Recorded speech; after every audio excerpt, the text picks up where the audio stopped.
Okay, it is now 7:30. We have a quorum present for the Planning Board November 21, 2019 meeting are Tom Mikas and Herm Lilia. Absent are Hank Betts and Terry Duffy. Both of them have expressed that they will be here late, approximately a half an hour or so, but it's a little too long for us to wait for them to show up. So we'll just start the meeting and go as far as we can go with three members of the board. So we'll start the meeting at 7:30. We started, as we do on the agenda, with public discussion. And if anybody has anything to say that they want to say about basically anything relating to planning, please feel free to do so.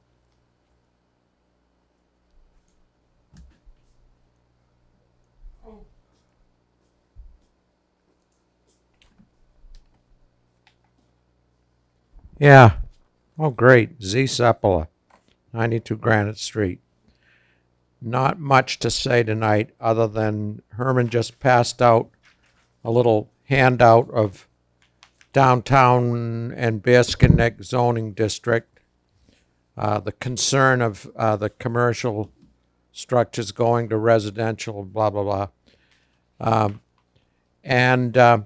I just wanted to remind the planning board that the town did do that study with Bluestone from Northeastern University.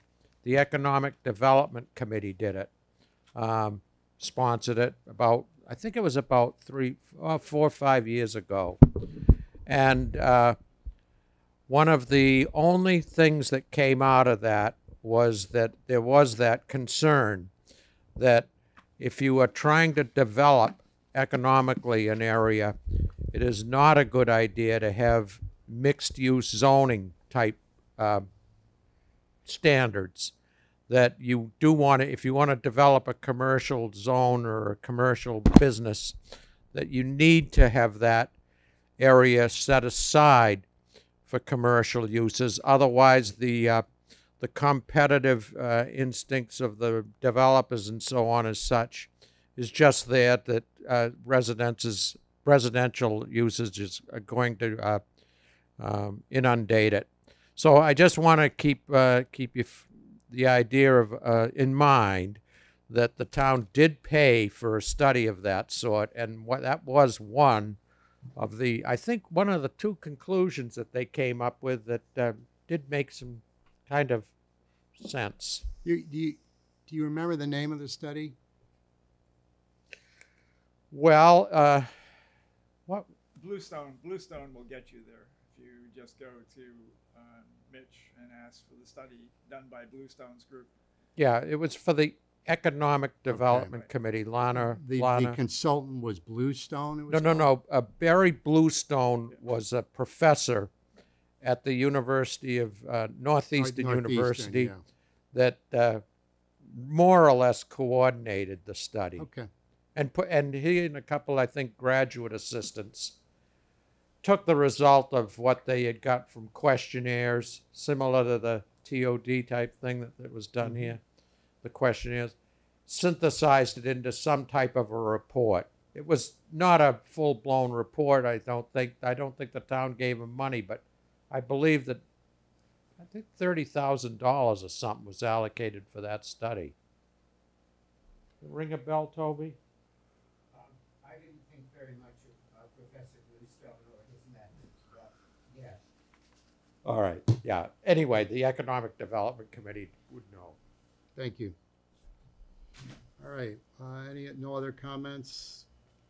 We'll move on to the minutes of the last meeting. Has everybody had the opportunity to review the minutes for the November 7, 2019 meeting? And if so, are there any additions, corrections, deletions?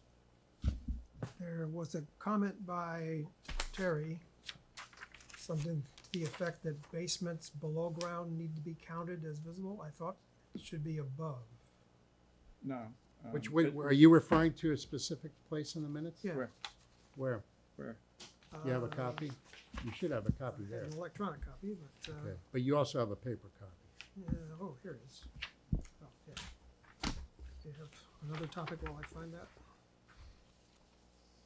Well, it's not like we're gonna be rushing through the agenda here, so Yeah. take your time.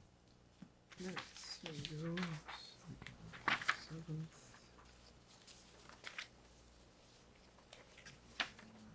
Gross floor area.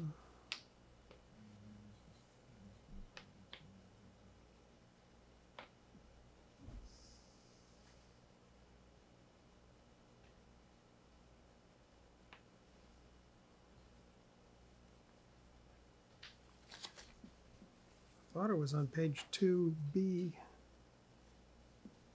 Yeah, the second line of B on page 2. Second line of D dog, B boy. D boy, gross floor area. Yeah, Well, some there are two basement, Bs, yeah. some basements are below ground, so this adds to the viewing mass. Well, Okay. what he was getting at was that he was thinking basements with walkouts are sometimes viewed, from the assessor's point of view, they're viewed as living space and counted in gross floor area. From the standpoint of the limits on side setbacks, no, basements were not considered because the house itself was not enhanced above the ground by virtue of that living space below ground. All right, well, I guess the question is, and maybe Terry needs to be here, is there a correction or an addition to that? Saw them in the hallway. What, you just saw? I Oh, did. okay, well Think then that's so. good. So why don't we wait on that then? I don't know if there's anything else. Well, all right, well, we'll, I think Well- the R-A-R-E, if you take out that, some basements below ground, wait a second. effectively speaking, adds to All the right, well, viewing this mass. was this Terry's comment? Yeah, it was Terry. All right, well, he's here, so let's see what he has to say. If there aren't any others, why don't we just, table this for the moment? And we can go to the old business and the TOD, which I guess, you just Yeah, I handed want out. to, I want to go through it, and as much as I want to tell people what it represents. Okay, so I mean, what you've handed out today, at the meeting just now is part of the TOD. Correct. This this is is correct. the design component and not the other components. Evening? Hi, Terry. Just for the record, Terry Duffy has arrived at the meeting, and we now have 4 members. So when you get settled, Terry, Yes, sir. there was a question Tom raised about the minutes. This is on page 2, under heading B. I guess this was your comment, and starting with some basements. And Tom seemed to think that there might be a correction needed there. Did you mean that? It sound right. Then I said there were 2 different definitions of gross floor area. That's okay. Some basements are below ground, so this adds to the viewing mass. That sounds backwards. Is that what you meant? No, it's the other way around. Some basements are below ground. It's the parts that are exposed. So Tom is correct. So how would, some basements are below ground, so some basements are above ground? Is that what you Above want to say? ground, yeah. Okay. All right. All right, well, that would be a correction then that Yeah. we'll make. All right. Correct. Any other corrections, deletions, or additions for the minutes? Anyone want to make a motion to approve the minutes of November 7th, 2019? With that minor change. Move to approve as amended. Motion made by Tom Meekus, seconded I'll second it. Seconded by Herm Lilia. All in favor? Aye. Opposed? Motion carried. Minutes approved. Okay. So now we can move on to the Herm, the TOD. All right, what I've handed out is I've handed out 3 pages from the TOD zoning bylaw package. First 3 pages are as it is currently presented. the fourth and fifth page are pages that I sent to Chris, because I can't manipulate his software. So I thought it best if he manipulated it. But anyway, I wanted to pull things into parallel here, thinking that the content as presented on the individual pages 1, 2, and 3 wasn't perhaps the way I thought it would be nice to present it. So I wanted it I parallel. don't know if they can, you're kind of far from the mic. I don't know if that's. Can you hear me, Dave? You can pull it closer. Can you hear me? Now it's good. Okay. So anyway, so pages 4 and 5 are as I cut and pasted and then sent to Chris, and he came back with pages 6 and 7, which he just sent to me. So it is now in this format, perhaps not exactly the way I want it, and it doesn't have the representative diagrams in it as I had suggested. So there's some work to be done there. But the effort is to try to consolidate this to make it more straightforward, fewer pages. And I will be doing this to other elements of the document. But he's willing to work with me and has the time, so Good. that's Yeah. where we are. Yeah, okay, that's great. The other thing, I didn't know that, I have the entire document, Herm, but the one that from a while ago, but I read it over before the meeting because I wanted to, get myself familiar with it again. And a couple of things here that we've talked about some of them before, which is the description, the graphic description of the district is something that maybe you could work with Chris on to do that in a way where it's more readily discernible by someone looking at the actual bylaw, what is encompassed in the district. And then the second thing is that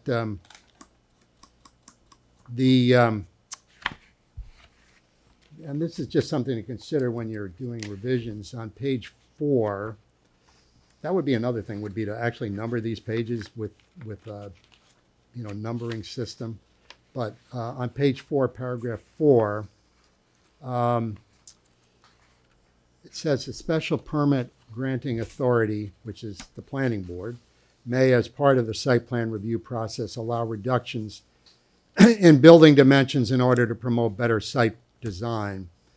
So I guess I don't really understand how this works with our site plan law, and maybe it's something to talk about with Chris in terms of how, if this refers to the site plan review bylaw. No, it doesn't. Well, it says site plan review process. Process. So I'm assuming. But it's. Well, you got to, let me finish, please. Okay. The site plan review process is the process that we have adopted under the bylaw. There's no other process. Yeah. So what I'm suggesting is that may need to be tweaked to conform to, or to incorporate this paragraph 4. And then the second thing I started to do is the third thing is on page 6, page 5 and 6 actually. Page 5 and 6 have the parking, and page 6 is the parking credit schedule. I actually ran through a scenario with one of these where I said, okay, I have a commercial retail with 5,000 square feet, which would be 25 spaces pursuant to the page 5. And I had a hard time with the credit schedule and figuring out the number of parking spaces that would actually be required. I came up with 25, which is exactly the same number that's on page 5. So the credit schedule didn't seem to change that at all. And I guess I was just having a hard time applying this. It's something that might be discussed further in terms of how this credit schedule works. Maybe even a little example as part of the bylaw to show, okay, And sometimes I've seen that where they have like an example, this is what you do, and showing how it works. So those are the only things that I saw when Well, I just. I'm not with you on it, quite frankly, because that was not what I had in mind for doing tonight. I only handed this out. No, I'm not to saying, show you no, where no, I we was, just, so- when we just got this So tonight. you're gonna have to send me your comments because I don't even have a copy of the document with me. So Oh, you don't have a copy of no, the I don't, full- because okay. all I intended Yeah, I'll to send do you, is I'll send you your just comment. deal, I'll send my comments. I'll copy Chris on them and you guys can, take them or leave them, but those are my comments. Well, at a point in time, the expectation is that everyone will, sink their teeth into it further than Yeah. we're sinking our teeth into it now.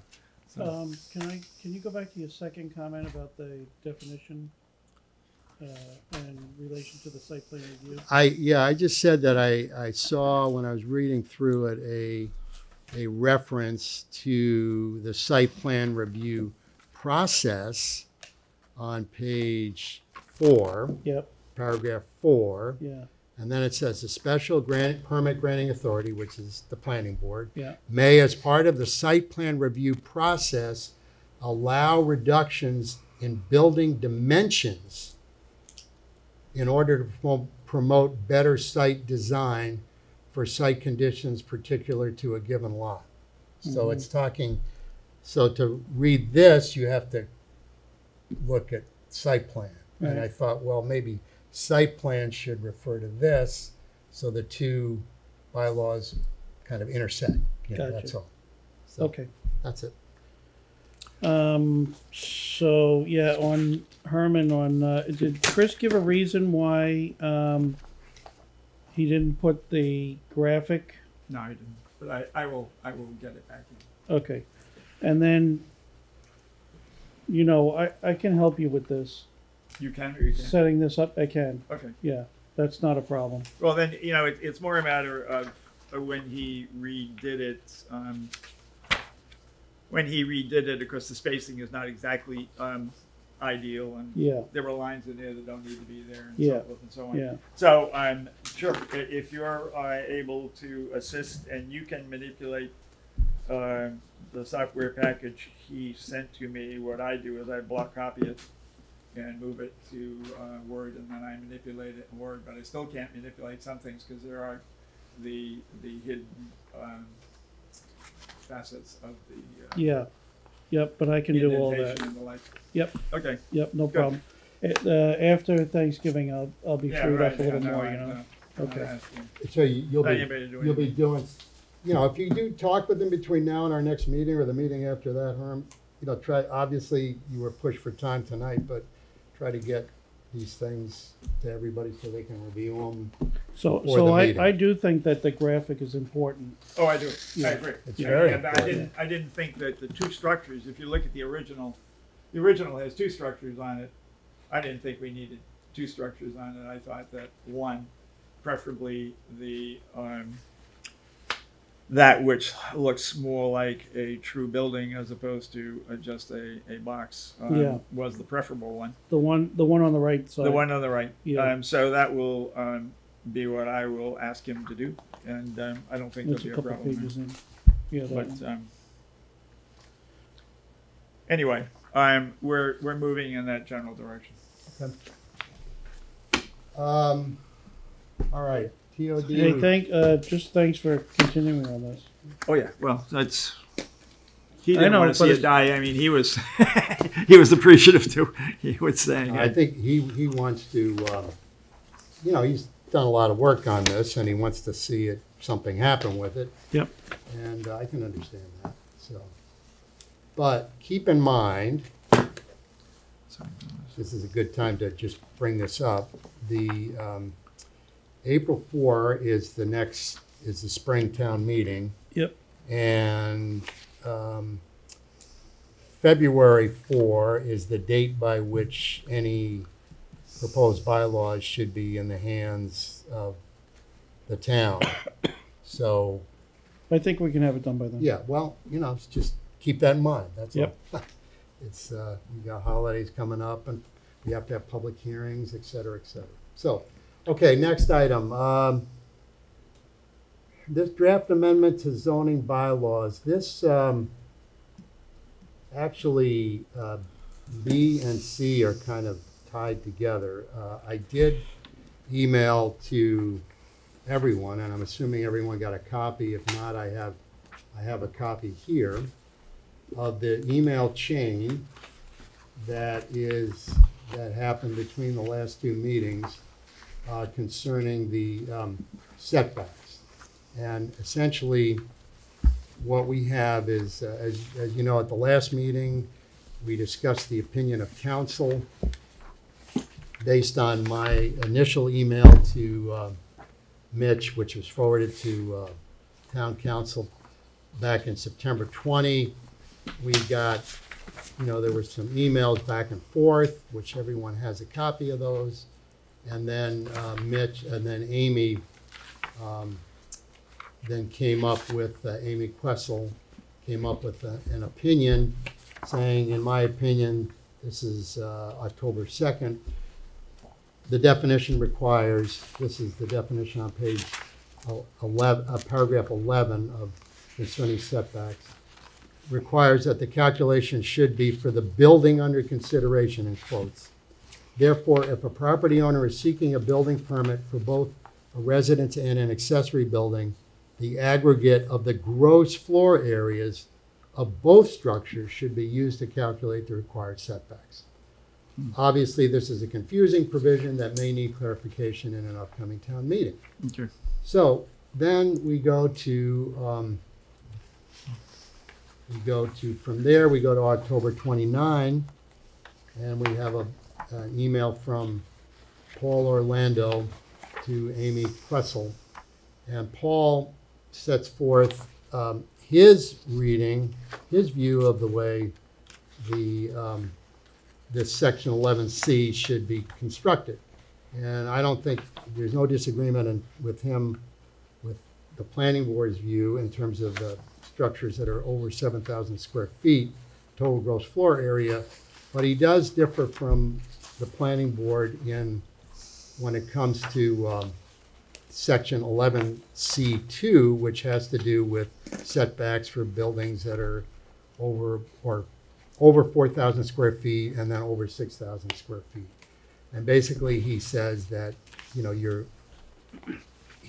basically you're looking at the residence or the main building and that's it, and you don't incorporate the accessory building. Well, then we get an opinion from Amy Questle on November 11, where she essentially does a 180. And she says, she apologized for not reading when I wrote to her that I recited 11C2, and she apologized for not reading that, and she said basically that she agreed with the building inspector. And therefore, his view is a view that's been adopted by town council as a matter of law. So that's kind of where we are. Okay. May I comment? Yeah, just one second. Okay. I wanted to just tie this up. So that obviously, changes a lot of things in terms of this particular section. And it raises a question too about, we did discuss at the last meeting, sending a letter to the Board of Selectmen. And, but now it seems that town council, we do not have the opinion of town council to back us up. So the question is, do we at this point just proceed with, amending, rewriting or whatever this section and getting it right, making it clear, making it unambiguous, and eliminating it as an issue in the future? That's a course of action that could be taken and maybe should be taken. So that's kind of where things are now. I did hand out a revision of what I had handed out at the last meeting. I see that Herm handed out also something that at this meeting, at the beginning of this meeting. So Which that's one where is- we are. Who handed out this one? That's mine. That's Herm's. Okay, yep. And then And then one quick question, Herm, I'm sorry. Sorry. I have two of these. Is there a difference between these two?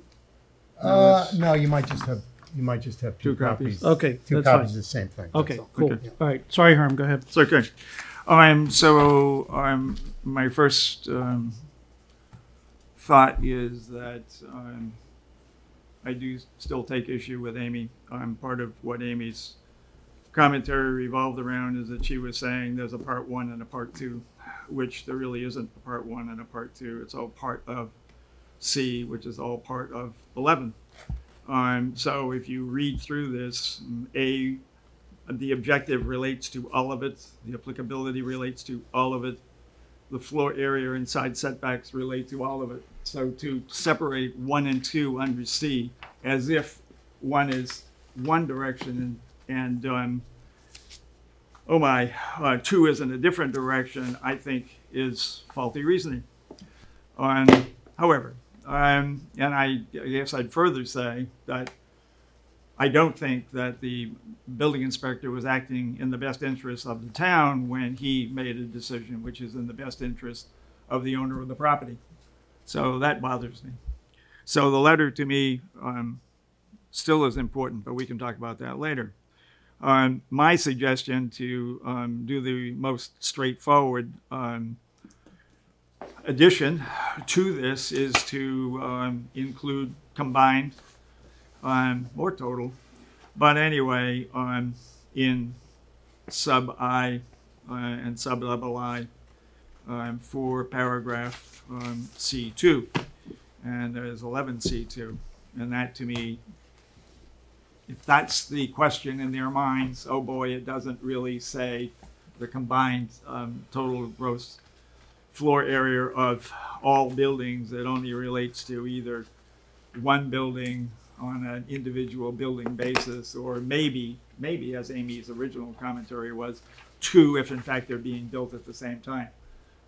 But she's sort of backed away from that now. But I think that inserting combined 20 foot under 2I, 20 feet for buildings 4,000 to 5,999 square feet, combined GFA, and the same thing.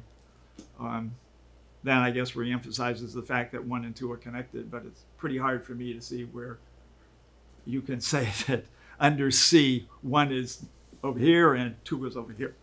Well, Anyway. except the language in it, Herm. The language has, in the first one, has the actual term total gross floor area, True.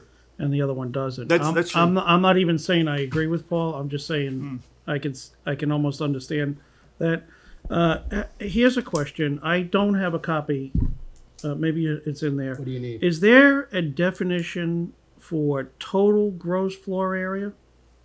Is that a term? No, it's only, No. I What put if in- that became our term? Instead of GFA, we have TGFA, total gross floor area, and then we would define it as, all buildings on a site. Oh, I see what you mean. Structures. Instead of having again, combined here, we'd have a new definition. That is a potential. Well, way to do it. okay, let's back up, because I think Go ahead. that's a good thing. Looking at this, I think we need to perhaps do a little more than just putting in a couple of words And why?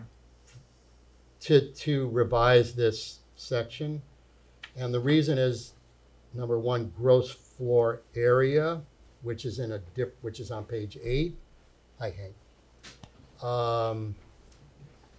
Could be revised. As I understand it, there was, and I tried to incorporate this, that when calculating gross floor area for this particular setback section and for whether or not site plan review is required.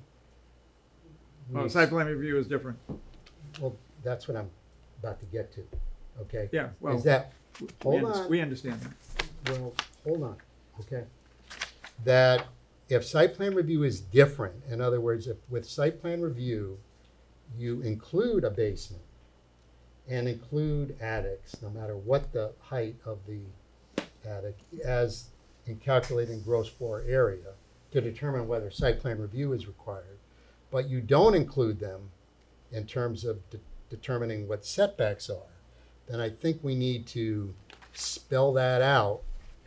And what I've tried to do in the definition of gross floor area, which would be on page 3, is to do just that, is to say, notwithstanding the preceding sentence, a calculation of gross floor area solely for determining whether site plan review is required for a residential structure shall include the gross floor area of a basement or attic. In other words, I'm spelling it out.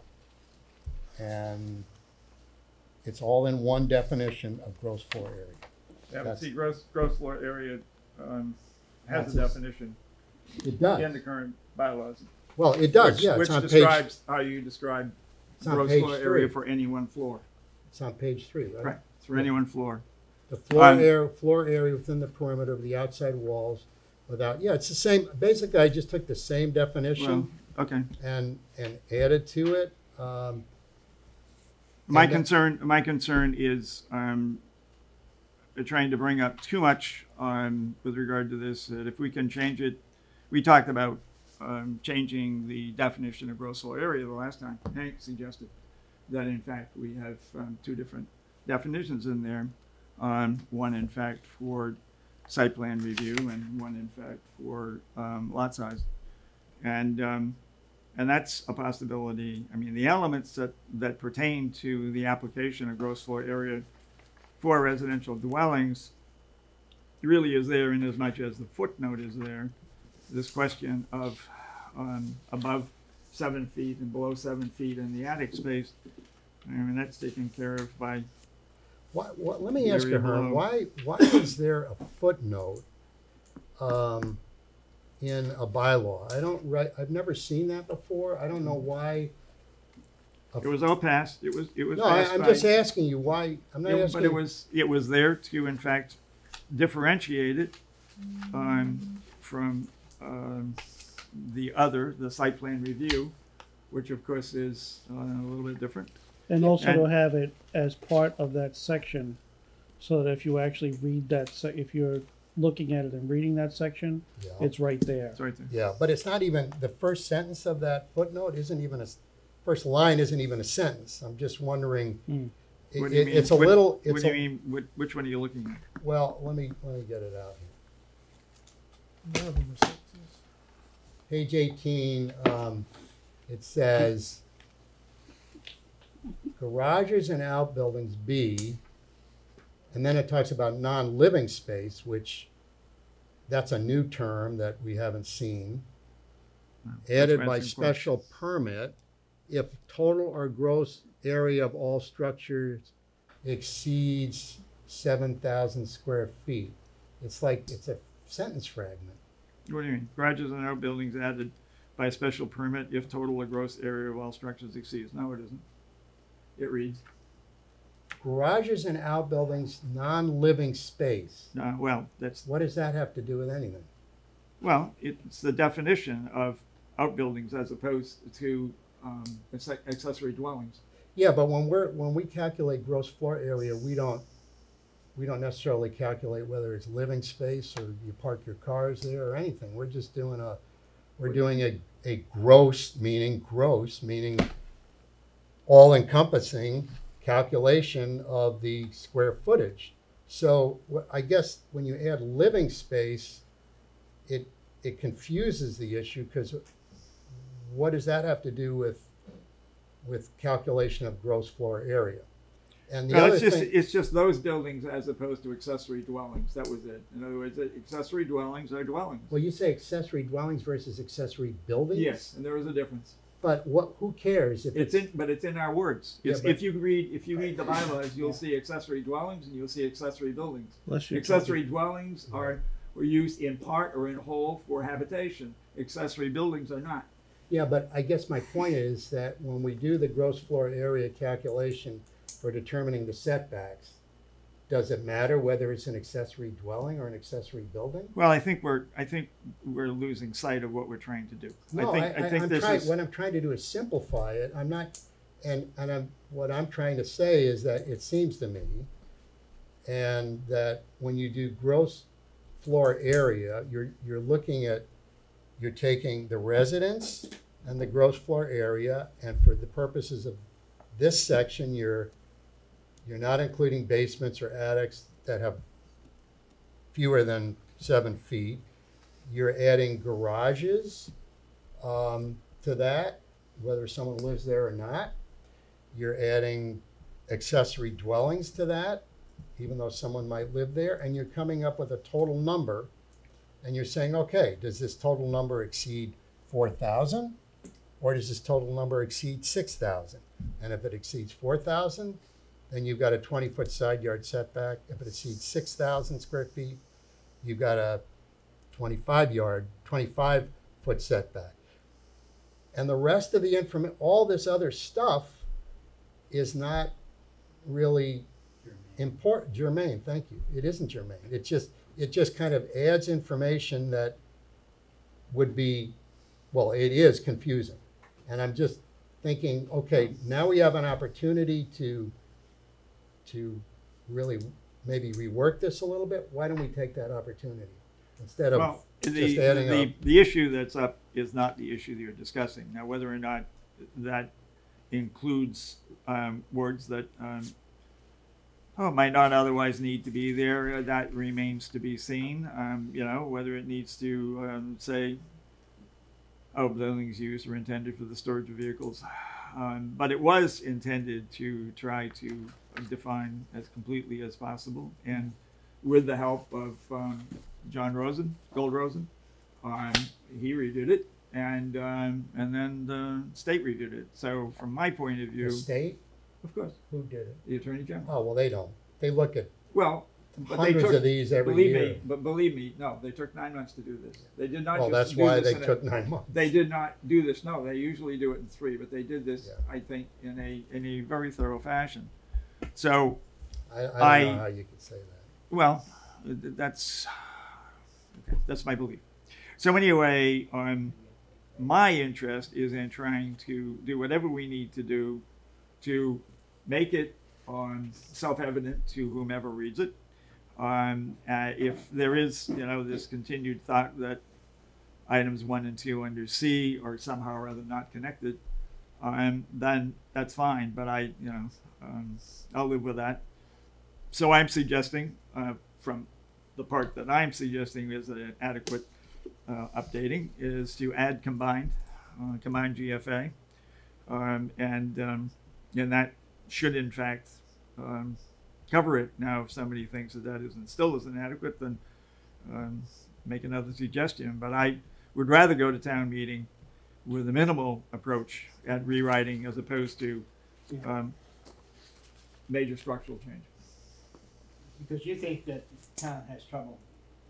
The town folks have trouble digesting the soil. That's that, and then the other is that there are certainly members of even the Zoning Board of Appeals who were very much opposed to this particular Very bylaw. much, yeah. And to open this up in other ways, and to open it up to the possibility of misinterpretation by reconstruction or rewriting, that bothers me. Well, all I can say is the way it's written now, even with the minimal change that you proposed, I think is going to be fruit for future disagreement and misinterpretation. Please tell me why, because if in fact Well, if you the let issue. me finish my sentence, maybe I can tell you why. Okay, then tell me. Okay? Go ahead. Because of, I think the notes need to be taken out, and that the language in those notes that's not necessary for calculating gross floor area, like living space, lawnmowers, boats, motors, snowmobiles, etc. There's no reason for them to be there. Let's keep it as simple, as straightforward as possible. And also we need to provide for what I did in the draft too, is provide for the eventuality if you have an existing building and you have a new structure, that how you're supposed to deal with that when you consider those together. But listen, if, you know, that's just my suggestion, looking at this. You know, I'm one person. Well, number I- one under C So does say. that's what, those, you asked me why I Yes. think it needs to be changed. I hear think you. That's why. The number one under C does say total gross floor area of all residential buildings. It doesn't say anything about No, I'm whether, not talking whether about one, I'm recently- looking at recently two. constructed or not. And two, as long as it relates to the total combined. Yeah, but the problem was the thing that got Amy and the thing that got her is the definition of gross floor area and the statement that it's the building under consideration. And based on what, We didn't say that. that's what she said in her opinion. That's how she came up with her opinion. It was that phrase. She said, "Oh, well, the building under consideration is only the residence, or the building under consideration is only the garage, and therefore that's what we're going to be looking at." And Yes. that's language needs to be eliminated. But 'Cause now other- we have in here combined, and we don't say. you know what? We could- don't say building under consideration. That's not. Maybe in here. we don't, but it says it in the bylaw. No, it doesn't. It does not Where say did she building- come up with that then? Building under consideration. I don't know where she came up with No, the building under consideration is in there. I just saw it. It's in there.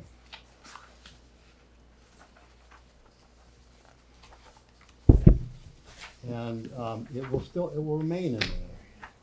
So I don't think it should. But, you know.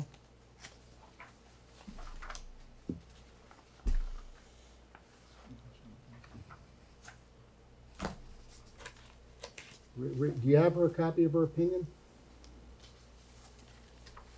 No, it comes out of the gross floor area with the perimeter of the outside walls Yeah. of the building under consideration. But Right, that exactly. pertains to any building. What? That pertains to any building, whether it's an accessory dwelling or a Yeah, dwelling. but what I'm saying is that she used that language to Well, she used it. separate the two buildings and say that the residence is the building under consideration. That's what we're looking at. The garage or the accessory building or the accessory dwelling or whatever you want to call it, that's a separate building, and that's what we're looking at. And so that's why I suggested let's work on I hear you, but making it, okay, you just gotta let me finish. Let's work on making the definition more precise. I hear Okay. you. But her original interpretation was that there was no problem with the second part. She didn't see this as under new construction. There was no problem. All of the buildings were in fact to be totaled. Her problem was that if a second building was added, then that would be a separate building, the building under consideration, as opposed to the entire development at the time, whether it's a house in an accessory building or a house in a separate garage or whatever it was.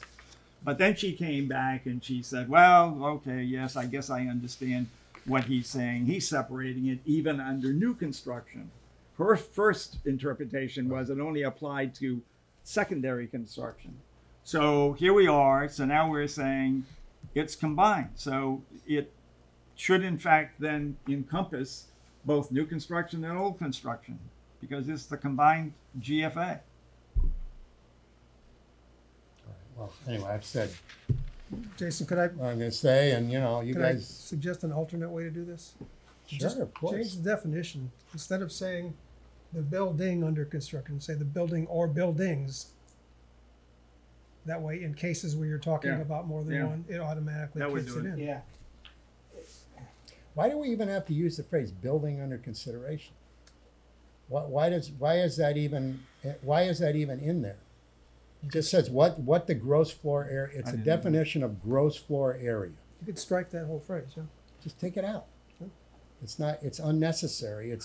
It's added verbiage that adds nothing, and it obviously adds confusion. Yep, okay. So let's just take it out. You're taking out under consideration? Building under consideration. No, you're going to leave the building. Building, yeah, okay, fine. Leave the building. But Or buildings. Or buildings. Or build- Building just or buildings, leave- and that's, just change it from building to building or buildings. Yeah. Fine, that's fine. That should be Terry? simple at town meeting. You come from the Yeah, assessor's whatever, office. honestly, whatever makes it cleaner. I still think the separate definition is a good way to go. So That's where a would good you way like to go. Both. Maybe, but I don't know. I agree with Hank though. When we present this, it has to be the cleanest, simplest. You have to be very direct and Yeah. you have to know everything there is to know about it, so you can convey it in a short amount of time to people that may be Yeah, tired or 3 whatever, hours payment. and just don't want to hear about this. To them, it sounds like gobbledygook. So, Right. but it's important stuff. So whatever makes it easier. I've always been a fan of having a separate definition, but I'm not tied to it. Separate definition of, Have total, yeah, your total suggestion gross is- floor area. Right. Well, we can add total. What about that, Tom? But again, that's a good. I hadn't thought of that. That's a good way to do That's it. a good way too. to do it. Yeah. Total gross floor area. Both. what about Building the, and- what about and the living space and the skis and the garage and all that? I mean, is that really necessary? So that's something we should probably. I didn't look at that at all. So I would like to carry that to a different Sure. meeting. Because I agree, anything that's extraneous, we maybe should, get rid of it and make I- it clean and simple. I think what happened there is maybe two concepts got mixed up and thrown into that, and it Well, doesn't matter whether. Those Yeah. are my words. It isn't two concepts mixed up. It was Yeah. an intent. It was an intent to, in fact, make sure that all structures that were on a piece of property were included in this. That was what the intent Yeah, was. and it was So, yeah, and it was to try to. I remember this discussion. It was to try to give example. Like anything you would just Right. right. all those things are pieces you would have maybe around your yard Right. or whatever. But are we in agreement that whether a building, an accessory building, is actually a living space or not, doesn't make any difference in terms of the calculation of gross floor area? No. Yeah. Just as long as it's part of the total Well, calculation. no, does it make any? It doesn't make any difference. It doesn't make any difference. It's So why just say that it? I didn't want there to be buildings constructed that somehow or other were outside of the definition of GFA. Total GFA, as Terry is saying. Well, okay, but yeah, okay. Well, let me think about that. I don't know how that would happen if you have a definition of a gross floor area, which we do and we're working on.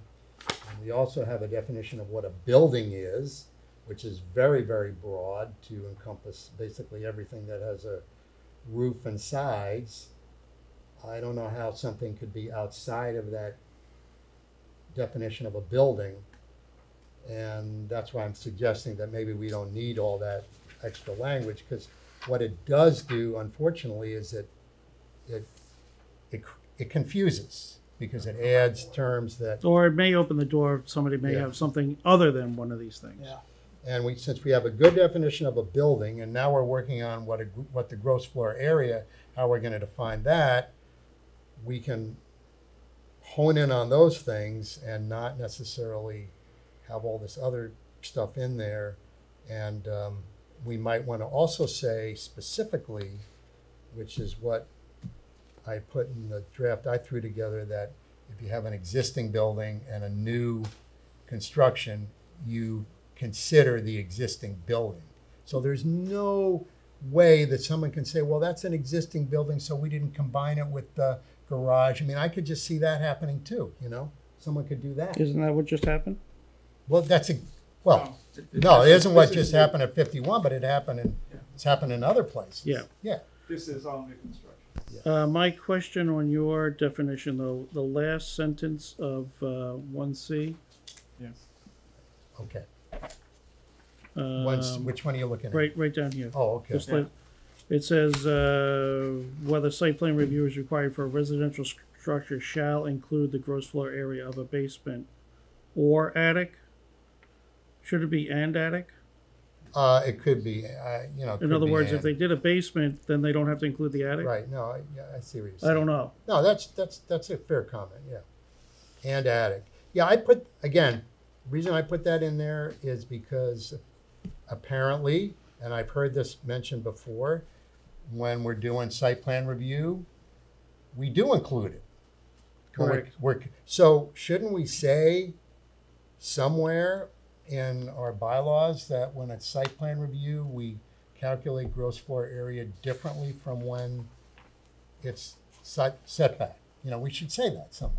Well, That's that all. was part of what Hank was suggesting at the last meeting with Yeah. regard to having two caveats on the gross floor area. Right, and that's what after I spoke with Hank and we talked about this, and Right. yeah, it was like, that's why I said, notwithstanding this, But you- then put it into the definition of gross floor area. which it is, Yeah. As opposed, yes. which it is now, which is what I did. I said, okay. So someone can look at gross floor area and they should be able to get the entire picture of what's included. My problem with that was it says such as stairways, hallways, and closets, whereas the definition as written is a bit more inclusive. And I didn't want to see anyone try to get around the such as. Are you talking about the existing one? Yeah, existing one versus the one that you have written. Yeah, mine just says you don't make any deduction for interior architectural features. So that's anything interior architectural feature, such as stairs, hallways, or closets, you don't make a deduction for. That's it. Jason, could I take Within but this says within the perimeter of the exterior walls, whereas we're really trying to, it's the outside edge of the carrying wall. It's not the inside. Well, that's what the current definition says. Within the perimeter of the outside walls. walls under construction. Yeah. It's, Well, that's what it says. Well, and Perimeter- then it says without deduction for hallways, stairways, closets, and thickness of walls. So therefore, the definition is on the inside of the wall, but then it extends it beyond. No, it doesn't. It says perimeter of the exterior walls. That's the first sentence.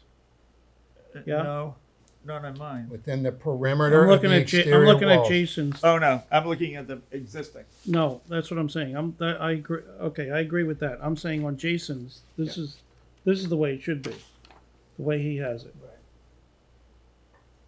Within the perimeter? No, so the perimeter of the exterior walls. That's correct. So you take the exterior walls. Whatever's and within that what's perimeter. Within that perimeter, right. And it makes no deduction for the As long as interior. they don't deduct the wall thickness. Correct. So it's the exterior wall perimeter. Correct. Which is what I like about this is it matches other areas of gross floor area, including the assessors, because that is the definition for the assessors. To the It's outside. the outside of the wall. That's right. Yeah, And that's the way you read this. correct. It might Well, even it's be the read that same way. exact. It might even be the same exact language that they have upstairs. Okay. I can check on that. All right. I'll work on it. Yeah, but Yeah. that thing about no deduction for interior, that definitely is the same line from the assessors. And that's what I like that it's following. So now we have a consistent definition through all different. Well, that's good. I mean, Departments. there's no problem there. So you bring it over. Yeah, I will. I'll check it out. Tom, I'm thinking of this in a different way. We're talking about the scale of a building, what its mass is. Why are we talking area? We should be talking volume. Believe me, we went through this. Yeah, it is. It is It volume. is funny. No, it's not volume. Because ceilings can be different height. I can have a room with a 20-foot ceiling and it's got the same floor area. as Well, something we're only looking at what the exterior walls Yeah. are. So we're not, it could We don't be care it could be a about the 20-foot ceiling interior, but what is it on the outside? But you're taking the floor area. No. Right, because that's part of this volume. It's the gross Components, floor so to area, speak. so it would include if you have a box and it's 20 feet Yeah, tall that's- and that makes 30 it a feet volume. wide, and 600. Even if it has 2 floors. Have 1 floor, 2 floors, 3 floors. floors, whatever it is. Right. Yeah, It's what it looks like. It defines It's the the square. mass. the whole from the the whole exterior, volume. what The is what exterior. it looks Defines the like. exterior. The whole at the ground volume. level. That what you just said before. That is what this is doing. Okay, I thought you were taking the floors for floor area. That would be footprint. That would just be the footprint, Right. is what you're thinking of. I'm thinking the footprint times the average height will give you the volume. That's what this is, gross floor area. Okay. Yeah. But The but assumption- that was the intent. We wanted the volume. That was the whole idea. Exactly. But to call it floor area implies that you're looking at the floors inside the building. Mm. It's, it's just a definition. Yeah, and that confusing one. Well, footprint is Gross just floor area. Yeah. the space it takes up Yeah. on the ground. It's just the- That's a different Yeah, one. that's Yeah. Got that. probably more accurate. But it's the mechanics of I'm with you. building buildings. Can we, We went around quite a bit on this. Right, Yeah. sounds like I it. missed all that fun. You, Yeah, you you were had, here. we had a Yeah, great yeah. time, believe me. You should write it. So, keep missing can it. we, Herm not used to have a full beard. I shaved a couple of it off of him. I'll table this for now. can we just kind of recap here where we are? Yeah.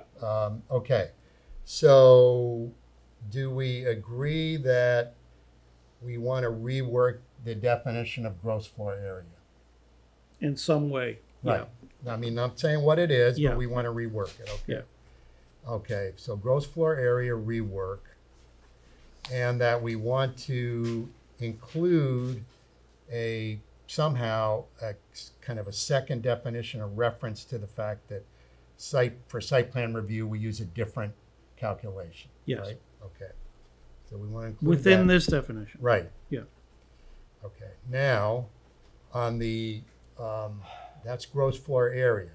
When we go to the page that has the actual setback provisions in it, I think, combined might be fine. Let's look at that, and then look at the footnotes for the next time, Right. and see what if any of those adds anything, how much of it we need, do we want to have footnotes at all, that kind of thing, and then go forward next time. Yeah. Okay. Yep. All right. Everyone sound Fine. good? Okay. Yep. Okay. The next item on the agenda. Yeah, the next item relates to the letter to the Board of Selectmen. I don't. Let's hold off on that till we figure this out. I think that's a good idea. Yeah. Yeah. Let's hold on. Okay. Okay, downtown, new business downtown zoning district. That's you Yeah. wanted that. So I handed out what amounts to a general outline of the situation as I see it. I guess I had read a statement and another time but in reality there is, if I can find my own notes on it, that in fact there is a concern and then there are some actions to be considered. The concern has escalated this week, in as much as there are 3 more buildings in downtown that are subject to conversion to condos. So that I do think that this is urgent, and the people who called me thought it was urgent. So it's a matter of how we proceed. You, Jason, have received input from others who have suggested, well, this is an action that requires input from several committees, and I say, fine, we can get the input from several committees. I still see this, and as a subject to discussion, but I still see this as a bylaw that has to be written by the zoning or the planning board, and therefore it still falls to us. And again, in some sort of a timely fashion here, because of what is an apparent urgency as we look at what could happen to downtown. And if we care about maintaining the appearance of the town of Rockport as it's currently constructed, if you will, then we need to do something which is going to protect it. So provide your thoughts. Anybody have a Yeah, thoughts? no, I have a thought. Herman, you weren't here, and I wanted to hold off till you were here. So I honestly don't feel like this is of any urgency on our part. And the reason is, this is not the only place where retail is being impacted by other market forces. global market forces.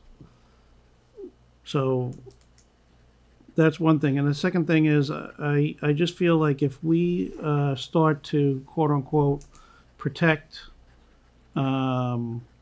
storekeepers, we're now impacting the investment of the people that actually own the buildings or looking to purchase the buildings. And so it could become sort of a NIMBY kind of thing. Okay, Anybody else? anybody else? Hank, you have anything to I say? agree with that. I think that's, I sure agree it's a problem, but it's,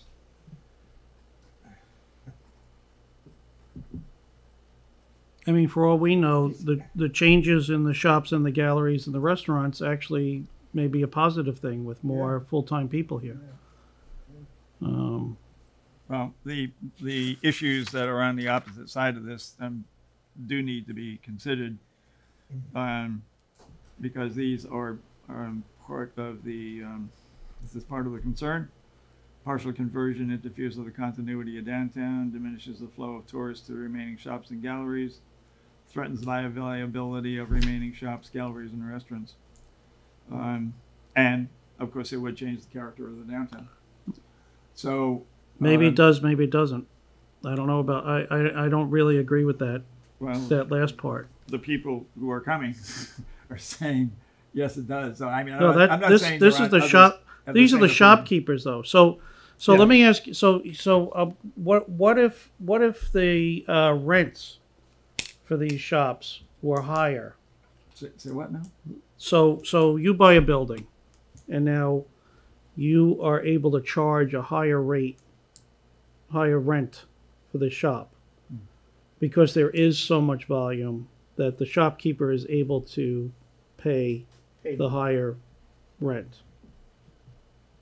then they wouldn't convert. Basically, Then they wouldn't convert. Why would they? but basically, the shopkeepers are saying that the rents are quite high right now, Oh, yeah. and therefore the shopkeepers cannot, in the course of the, well, it's not 3 months anymore, but we'll say 5 months of their season, they cannot earn enough to then pay rent throughout the entire year. Right. Because the owners are demanding rent, not just for the rent for the period that it's rented, but Yeah. for the entire year. Of course, and that's what I'm saying. So the market force is that the property is worth more than what the shopkeepers are willing to pay.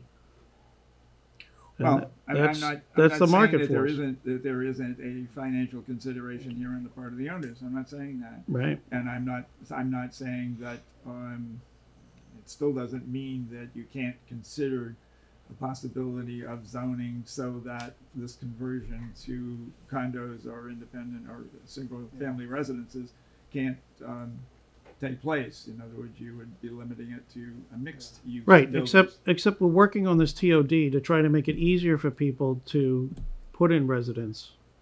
Yeah. And This is the waterfront property, Terry. whatever. It is what it is. It's worth more money. That's Should we be encouraging homes in this area? Well, I'll tell you of a discussion that I had with somebody else about homes in this area, and there is a way of encouraging homes in this area, development of property, and constraining the property, effectively speaking, to a price level that will always remain low. And that is that when we went to Mount Desert Island and we visited the trust up there, the way they constructed the houses and carved up the property was to have 7,000 square foot pieces of property with 1,400 square foot homes. And basically what you do when you do that is you cannot expand those homes. They are, in a sense, constrained to a certain limit. And in fact, most, if not all of them, did not have garages. So you are creating a population of houses, which is necessary for the new, recently married young families. But you're creating a population of houses that is going to be at the lowest level, the buy-in level for these people. So there is a way of doing it, but this is waterfront property, so now we're dealing with something else. Mhm. And I guess And existing structures, not new structures. that's I think, if I may just say something, I haven't said anything to this point, but, this is, there are obviously differing opinions. It seems self-evident that this deserves lots of additional study. It's not just a zoning issue. We can't zone away something that's happening economically for economic reasons. We can't correct that by zoning. And we need to, and that's why I contacted the economic development chair, because this is really a combined effort. It's a study of saying, why is this happening? What are the forces that are behind it? Are there things that we can do with zoning to change that, or maybe not? Or is zoning out residential going to sink the real estate market in general in the downtown? Because now, if there's no demand for commercial or weak demand, and we've just zoned out residential, then we're going to have empty storefronts. So, and I'm not saying that's the case, Herm. I'm just saying that it's in my view, and because there are differing opinions on this board, I think this really deserves some this is not something that's going to be done right away. It needs some study, it needs some analysis, and it should be beyond, anecdotal, this person said this or that person said that. Most of these people are not the property owners who submitted these emails. And I asked them, do you own the property? No, I don't. So, they may have a very different view of things than the people who own the property. We haven't heard really from them very much. I think that's important too. Well, part of it. So anyway, that's all. I'm just saying. I'm not saying you're wrong. Well, it says right here, and don't dismiss what's on the paper. In other words, hold meetings to gauge the level of concern of the shopkeepers, the property owners, the real estate agents, the restaurant owners, the town committees, and the residents in general. Yeah. So it's not as if I am dismissing anything. I'm just saying that if in fact you are going to deal with the issue, we have to deal with the issue. If we study the issue, it's going to be 2 years downstream, and 9 more buildings that are converted from shops to condos. And if in fact the character of the town is important, then in my mind, then it's important to act. Yeah, but zoning out residential without studying and understanding if there is a problem, without studying that and understanding why there is a problem, is it a global thing or is it something that can be corrected by zoning? but that will. global, I'll just finish and then I think fine. You need to know that, and I think it would be irresponsible to say, okay, well, let's just change the zoning so no commercial buildings can be converted to residential, because that'll take care of the problem, and all the commercial uses will now benefit from that and will succeed because of that. That's really a risky endeavor to do. Well, maybe yes, maybe no. And why not work with the economic development? But I committee? did not say no. Yeah. But don't try to offer that as my opinion. That's not my opinion. But I do see a difference in my mind between the economic development of downtown Camden, New Jersey, and the economic development of a tourist town on the Eastern Seaboard. I see the character of the town as tied to the shops that are here. It's not tied to residences that would or could exist on Main Street and in Bearskin Neck. It just isn't. Well, that's your view. But it is. And it may be a right view, it may be a wrong view. Well, it's a different town. Also, It's a different town. So, No, all it- right. Sorry. Let's not go there. So why don't we just hold these meetings to see what Yeah. the interest is? See what they Right, tell us. exactly. But So- does everyone agree that this is something that we should do jointly with the Economic Development Committee. Well, I think there's Well, more all than of it, just that that's what committee. Herb- Well, they're the ones who are responsible for the economic development of Rockport. So if they're not involved in a decision, No, I'm not concerning saying the not to zoning. involve Oh, them. I'm sorry. saying that them and other committees. oh yeah, Yeah. right. Yeah, But they're right. they're, Yeah, they're the ones who primarily come to mind. And I know the chairwoman was very interested in this issue. Herman, Yeah. I'm sure she'd be very interested Yeah, in hearing. Lana's a True. smart lady. And You know? and I also think you need Jim Ugoni and his historic people here too. Well, then there'd be a conflict of interest. How so? Because my wife's saying, That doesn't matter. I'm kidding. So, Is it, do we have to consider long-term the ocean rising kind of stuff, global warming stuff? Well, Talk they- about you get a few feet. You get a few feet to worry yeah, about. that's been brought up. You know, we talked about this issue of that Paul Orlando brought up about if the building suffers or has more than 60% damage, it now is going to have to be raised up to the Yeah. new level Right. and all that. So So we're putting, in a way, in a way that would have some That sort might of take- impact, Yeah. and that would have an impact on an investor, of course. I would say let's start with a clean slate without any preconceived ideas or notions. But we have to keep the input we've received. We're not Oh, going to yeah, throw of that course. in. No, Yeah, but yeah. I mean, but we take the input for what it's worth. We're starting with a clean slate, and we're saying, okay, we've got these people saying this. We take that under advisement, but we're going to look into it a lot further. And Okay. but But that's something that we don't move- necessarily have to do. We don't have to hold endless meetings of the planning board to do this. This is something that can be done. You obviously have a lot of interest in this. I applaud you for that. This is something that can be done with you and others who aren't necessarily, at a meeting here. And when it's right to come back here to discuss it, then we'll do that.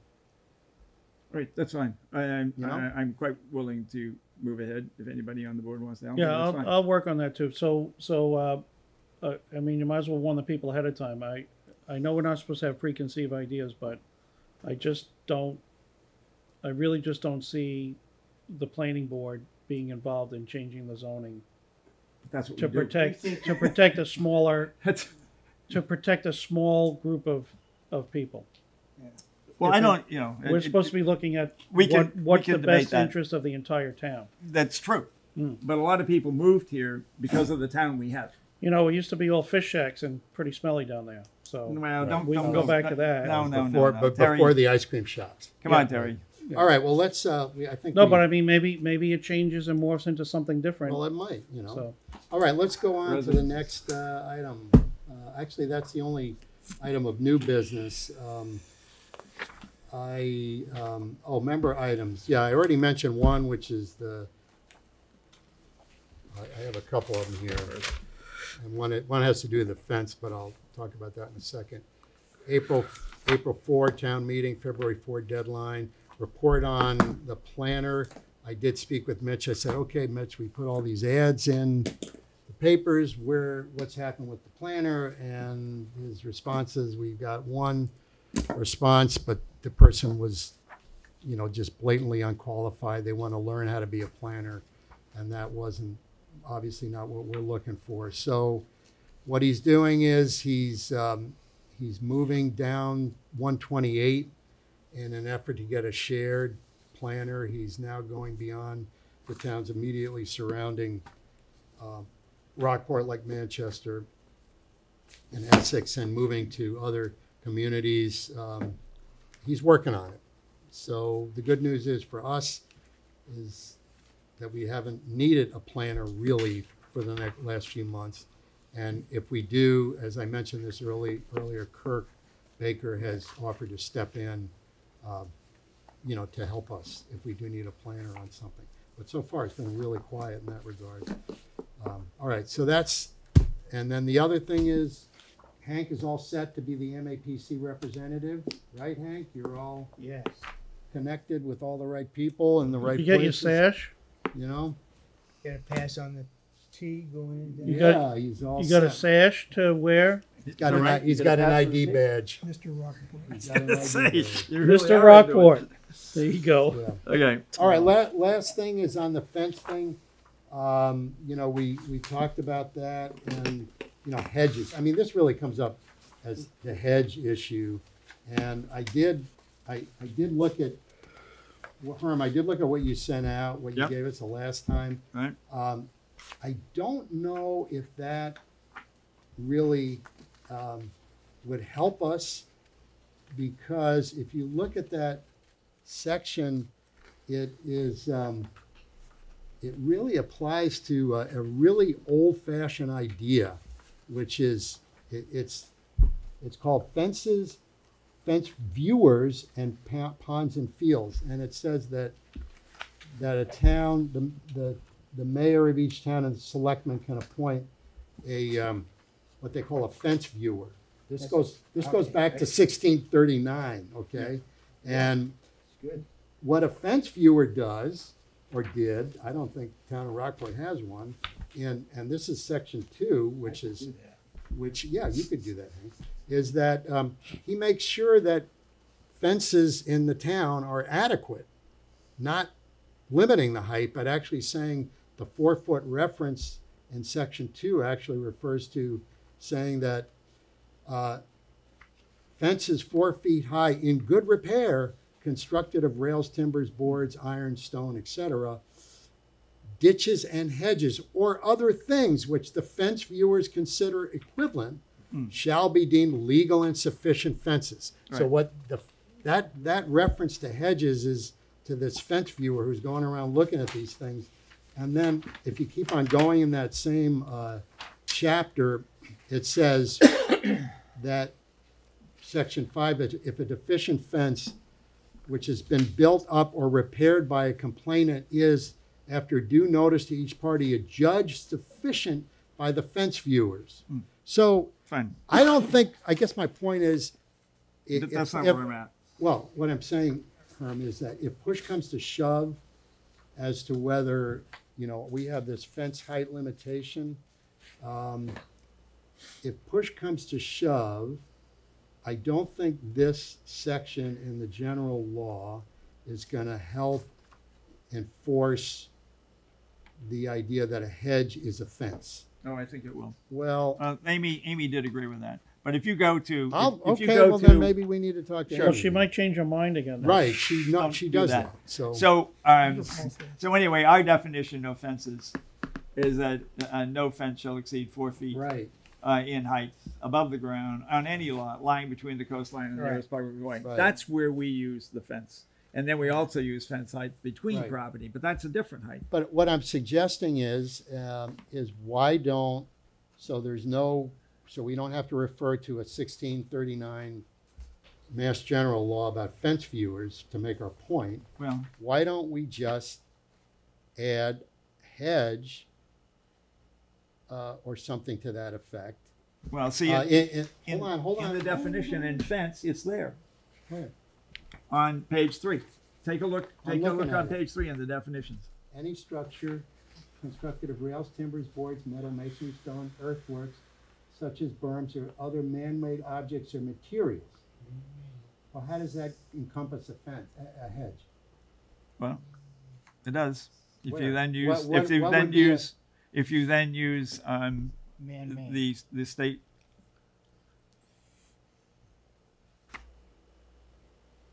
definition. Well, if the state definition is the one about the fence viewer, then I think we'd have a real hard time getting our building inspector to enforce it.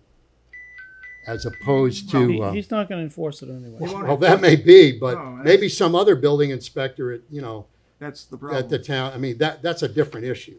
But if you want to, I guess my point is, if you want to include hedges as a fence, and you want to say that a hedge, But it's not me. Hedges. no, I hedges mean, I have don't been mean in- you, I No, don't but mean you hedges have been personally. included in this definition. Okay, but they're not. That's the Yeah. point, they're not. And if one, I don't mean you, if one wants to include a hedge as in this definition, then we should put hedge in the definition. That's all. That's my only suggestion. Okay. I don't have any, it's no burning If it, desire if on it my isn't part. there, if it isn't there by connection with the state statutes, then we'll add it. But the point is really that getting somebody to enforce it, that's something else. That's a whole other issue. I mean, You're that, absolutely that right. should be, in one sense of the word, automatic, but it isn't automatic. I don't know exactly why it isn't automatic, but Would that be sure, a if, general- Go wanna ahead. make it a general bylaw? say it again? Would be, if we do our own bylaw, then everything's, that's already there is grandfathered. Right, it's non-conforming, it's there. Yeah. Right. You do a general bylaw, nobody can have a, and I can think of right now, a bunch of hedges that are way over 4 feet high. Well, they, you know. they are. Between the ocean and- I can give you, I'll give you the documentation with regard to the emphasis on a 4-foot high. I wonder if they wall can't fence. find a planner for us, maybe they can take that money and hire a fence viewer, You're right. Well, right? I'll send you a copy of my background. okay, Jason, I'll Fine. send you a Fine. copy of my background Yeah. material from this town of Rockport and how the forefathers in the town of Rockport, at the time when the bylaws were written, how they viewed this issue of fences along the coast. And that will give you the background material that should say, yes, this is important to us in town here. hey, listen, I agree with you 100%, Herm. I'm just bringing this up. It's not an issue that is Yeah. a burning issue. I'm just I bringing will, it I up. will say though, I kind of agree with Jason that to try to make this linkage from this other bylaw and not have it in our own definition. Why not just put it in our own definition if Oh, that's yeah. something that's I that don't important? have any objection to it. Yeah. That isn't the point. The point is that we need to do something because I'm we're all for it. losing the battle here. Well, should we revise this definition? We can revise the definition if only adding hedges in there is adequate to do it. But I mean, anything that, anything that has the same kind of effect as a hedge, which blurs the image. Above 4 feet high is not allowed, effectively speaking. And there's a definition that I've seen along those lines. You've Thought it seen was one where it would include hedges, Oh yes. but doesn't say specifically hedges? Well, it was much like this, that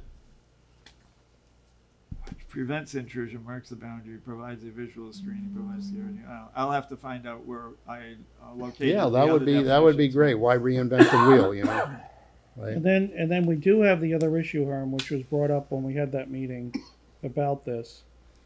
What are you going to do about someplace like Halibut State Park? What do you mean? So there's certainly trees and hedges that are far above the 4 feet. And Granite Street is the closest street, and then you go across all that property before you get to the Well, I ocean. mean, the realistic application of this is to lots of property that are Indeed. 150 feet in depth or 200 feet in depth, not 500 feet in depth. Indeed. So that's what I'm saying. We're So- going to have to, well, whatever. Yeah, whatever it The takes. point I made the last time is that we weren't prepared for it. You got all pissy with me, but we're not prepared. We have to have all of those types of things worked out before we make this presentation. My interest is in not losing it, is continuing with it, seeing something Okay. happen Yeah. Good, that's because good. it's important to the town. Yeah, but we have to work out all those little details. Okay, then you can help us with that. Yes. So we do a bylaw, not a general bylaw? Well, we're saying general bylaw because it would be applicable to everybody currently who has a hedge. In other words, the absurdity of it all is that somebody builds a 4-foot high stone wall and they've conformed with the bylaws, and then lo and behold, they put a hedge behind it, Right. and they don't conform to the bylaws. And it's just a slap in the face. Well, it's like yeah, but I think what Terry's saying is that this is a little more complicated than just saying no hedges. Oh, I'm not. Yeah. I'm not saying. That Okay, this is a so complication. do you want to work on? You guys want to work on Yeah, this? well, we need to work on the other thing first. We need to work on first the TOD, then the what you call it, the downtown. downtown, and then the hedges. All right. Well, that'll be And then it'll be March, and I'll be back to work in March of what year? March of this coming Oh, year. okay. Yeah. And then I'll be back to work. Okay. Okay. Very good. All right, that's the last, I don't have any member item. Does anybody else have anything, Tom? An update to the announcement last meeting about the Cape Ann Climate Crisis Action Meeting. It was scheduled for December 11th. It's just been changed to December A 12th, day that will live in infamy. a Thursday. Yeah. So you'll be getting a note on your invitation, but Right. it's no longer the 11th. Okay. I Anybody went to else? my first official meeting of the, what's it called, giving money for,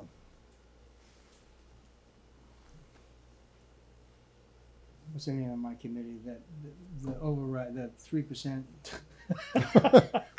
I was gonna let you dangle for a bit there. Thank you. Help me out, will you? Anyway, it was just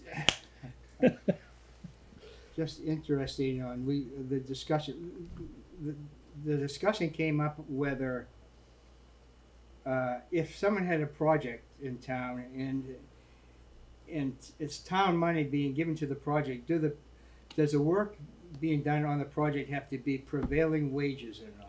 That's a very good question. That's a big Town money, town contract, or just no. a grant? Yeah, if someone wants to do affordable housing somewhere, do they have to pay Prevailing wage. prevailing wage? Kind of, and that's a question. And what's the answer? Well, we don't know. We're investigating that. Okay. 'Cause that could make it very difficult sometimes to be able to do some stuff. Yeah, my Sure understanding can. though is if it's in a grant form, you do not have to pay prevailing wage. In a grant fund. See, Because it comes down to who is actually paying the workers. So a grant would be given to an entity, and the And then entity they is pay the doing workers, paying. right? I said, That's oh, my understanding of how that works. I'll give that information Yeah. to the guys looking Yeah, at that. that's not a lawyer, but that's my understanding. Well, the Department of Labor, this is what they live and die for. So, Yeah, right. this is the kind of thing that you probably can find out. And the other thing that we got, And it's you know, community you- preservation, by the way, that's what you're on. Yeah. Yeah, And the other thing, preservation of memory. the other thing that just got a lot making going sure on. that people who want to get something in, it's the same thing you do in business. Is this a capital expense or maintenance expense? Right. And if you don't do it right, the government slaps you in business. That's right. That's right. But that's a hard thing for people to understand. In Essex, for instance, on some church up there, there's some lawsuit going on that they tried, and Essex lost. They were given money for this nonprofit to do maintenance, basically. And they said, you can't do that. And the town people say, you cannot do that, which you shouldn't. It Right. should have been capital, used Yeah. for capital And improvements. we got into this basic discussion on the kite field property. They're going to need new roofs. And you say, yeah, but shouldn't that have been part of the structuring of the rent and so forth? Yeah, the housing authority should have had that financing in place. Yeah, it should be all in 25 years you replace your roof, but that should all be in there. And that's not well understood by the housing guys. So was this discussed at your This is meeting? just a general community- discussion to see yeah. what, I'm just sharing what, it's very loosey. I mean, the water and sewer has enterprise fund exactly for this kind of reason, for the maintenance of all the equipment. Yeah, When is your first meeting of the MAPC? I don't know. Okay. But Well, you know. Let us know and let us know what It's happens. probably in December though, at some point. Yeah, I think Yeah. there is a schedule out there, Yeah, I don't Okay. know. All right, anybody Right else? now they're talking about bike pass. Yeah, good. Anybody else? I could Nobody? also, I could mention the climate crisis subgroup that I'm working on is looking at increasing the number of trees in Cape Ann. The what? Number of trees. And We there's need a, more. yes, and there's a group that's working on a bylaw. We don't need more. It's under, I hear it's at This Mitch's is in town? in town, on public and private property. And the bylaw is with Mitch for review. What's the bylaw saying? They would go back to having a tree warden Yeah. and requiring trees to be replaced with in-kind when they're cut down and that sort of thing. What about, but the tree warden would have a budget in order to work maintenance on the trees also, right? Yeah, They maintained all the trees along the streets. They sprayed all the trees each year. Yeah, They were very active, yeah. but the We just cut down DPW a took that tree up over. on my way. So Well, you better hurry up. Huge tree. so just to let you know, there's a move afoot to Okay, do well, that's this, interesting. And that's a charm and Yeah. character issue, I Yeah. think. Yep. Okay, thank you.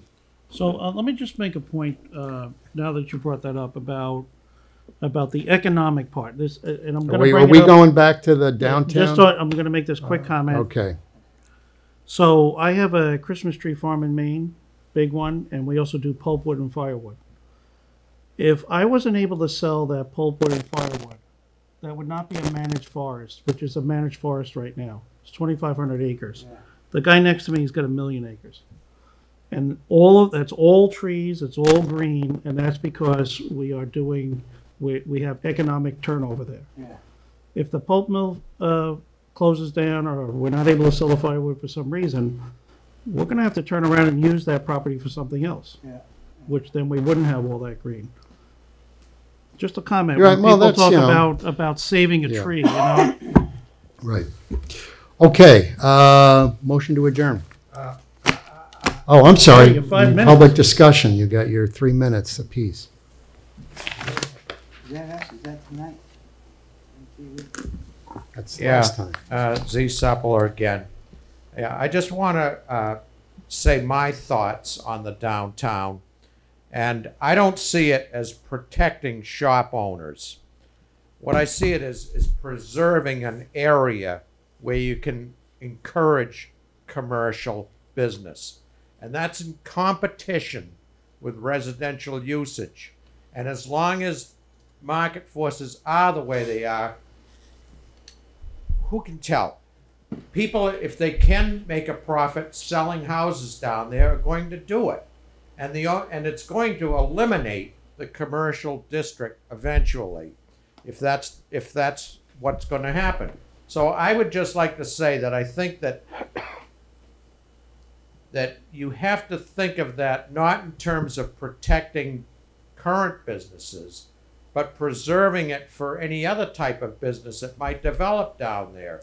And the likelihood of that happening is going to be a factor of how it is zoned in the present. If a person would like to make a business down there and pay a high rent, then he's going to say to himself, I've got to have other businesses down here to attract the traffic through that are going to come to my shop. It's not going to make it by itself. So I just do think that there's a good argument for looking into that and not doing it just on the basis of current dollars and cents, but what it really, the potentials exist there. And so I'm just gonna, I think I got a spare reserve of a few minutes left. You got, you're 1 minute and 40 seconds into your Oh, you're talk. keeping good count. Anyway, I went up, I don't know, how long ago was it? 1999. We took a trip across the Atlantic on the QE2. And there was a great exhibition of Stobart paintings in there. John Stobart is probably one of the internationally great marine painters. And I saw a gallery that he had out in Pittsburgh when I was out there on business one time. And of all things, I walked through Salem, and he has a gallery in Salem in the Hawthorne Hotel. You know, I'd like to just say that art is something that if you have an artist community, it's something that the internet is not going to put out of business. People are going to buy original art. They can't get it on the internet. So it's something to factor in. And all I just want to say is I really do. I'd hate to see downtown Rockport just turn into a completely residential environment. And I think should be really carefully considered. Thank you. Anybody else? I just wanted to add one thing. When I look at what's going on in Gloucester up near Market Basket, and I think of those new buildings going up there, and I have no idea what the end result is and how that affects Main Street, Gloucester. Well, listen, this is, And I don't know how Hank, this deal- has been going deal on with it. all over America in every community, everywhere. I mean, you see it Kind of everywhere. what we're talking about down Yeah. here. Exactly. Exactly right. Yeah. You know, it's everywhere. Yeah. Okay, Toby. Toby Arsenian, 95 Granite Street. I believe Jason Shaw is right. The underlying issues, economic, are much larger and stronger than the town of Rockport or any number of town committees, and anything you do is not going to greatly affect them. I guess I agree with Terry that you don't want to be interfering with people's private property rights unless you can demonstrate that it accomplishes a common good. I would say that almost all of the stores that are down there now are either art galleries or tourist enterprises. They're not a benefit to the local population. Going back to a study that was done probably 7 or 8 years ago, Wally Hess and Frank Hassler did a study. It's 8% of the town's population that derive an income out of tourism. So it's not supporting the town of Rockport. When you talk about the change in the character of the town, it's a historic district, so you're not going to change the external character of the buildings. Whether it would change the character of the town if it were all residential for the better or worse would be a matter of opinion. I think it might be for the better. There'd be less of an influx of people. So I'm prejudiced against it as a general rule. As for fences and so forth, all of this has come up numbers of times before the planning board, before any of you were here, and maybe it will come up 10 years from now when we're all gone. When you talk about hedges, I'm in favor of greenery. And it's odd that we're regulating hedges only between public ways and the water, and we don't care a damn anyplace else. And what do you do about trees if the property drops off? Are you putting the hex on trees as well? You know, I think it's a can of worms and an imposition on people's private property rights. I very much resent it.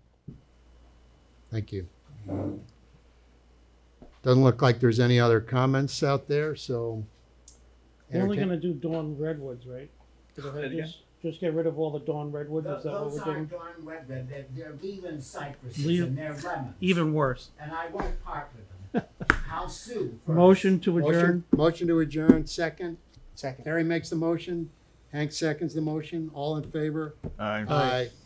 Meeting is adjourned. It's 9:09.